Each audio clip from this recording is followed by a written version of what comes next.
Hey everyone, Kevin here. Today's topic is living with teacher trauma and post traumatic stress.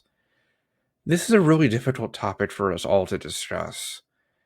I sat planning this episode a little longer than I have for past ones because I really wanted to get it right for not only myself, but for everyone listening who wants to feel heard and validated by what I plan to relate here. The invisible and sometimes visible stars that drove us from the classroom don't just fade away when we leave education.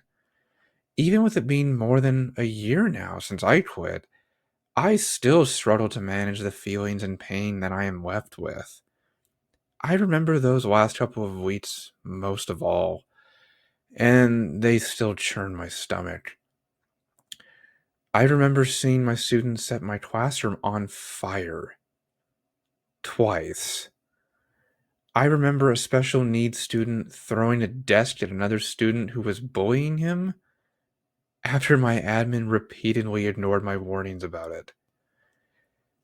I remember that incident being filmed by students and posted on TikTok for the entire world to see. I remember that my classroom management was blamed for all of that.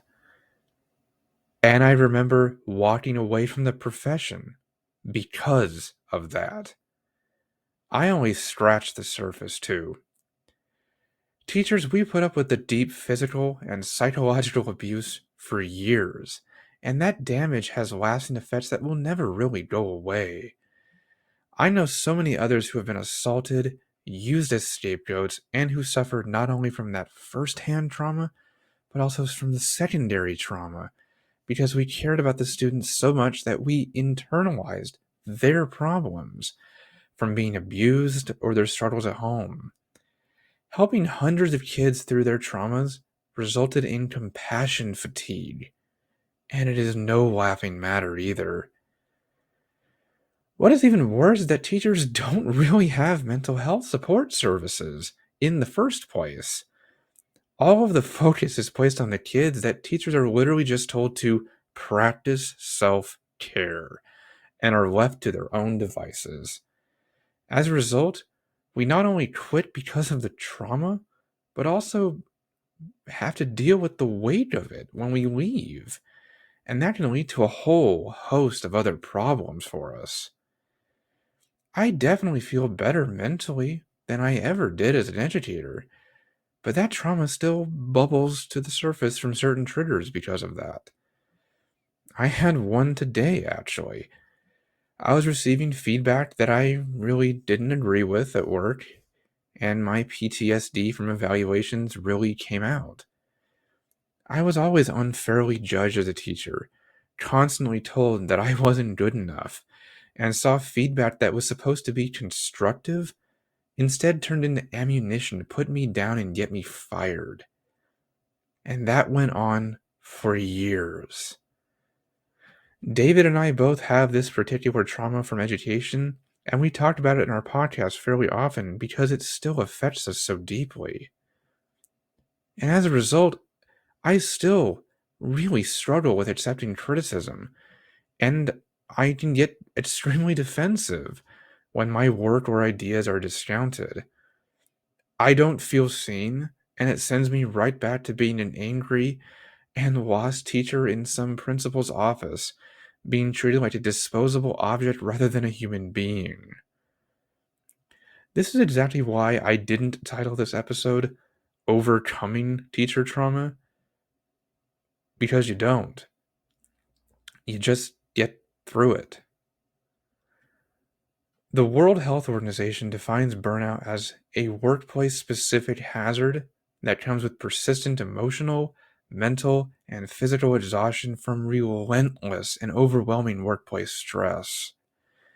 And it is vital for you to recognize the signs of burnout, trauma, and PTSD.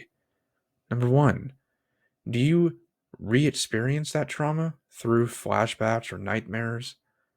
Number two, do you avoid places, people, and activities that remind you of the trauma or disconnect when in those situations? Number three, Do you have heightened reactions to things that you experienced while a teacher? Have difficulty sleeping, trouble concentrating, or frequently feel on edge? This is where many of my issues are personally.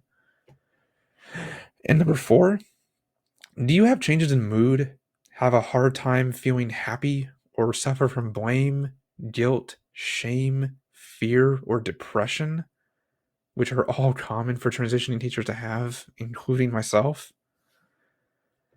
If you can say yes to any of these, don't hesitate to get help. Talk to a therapist, close friends, or join a support group with others who went through the same traumas you did. I did. For those who are familiar with my videos, my usual ending is that I am always here to help. I don't say that because it's catchy. I say that because I've been there and still kind of am. We are better together, no matter the trauma and problems that drove us into new careers. Our fellow teachers are really the only ones who genuinely understand what is going on inside of our heads, and we can't forget that. Use that support base. So, as always, I am here to help. See you next time.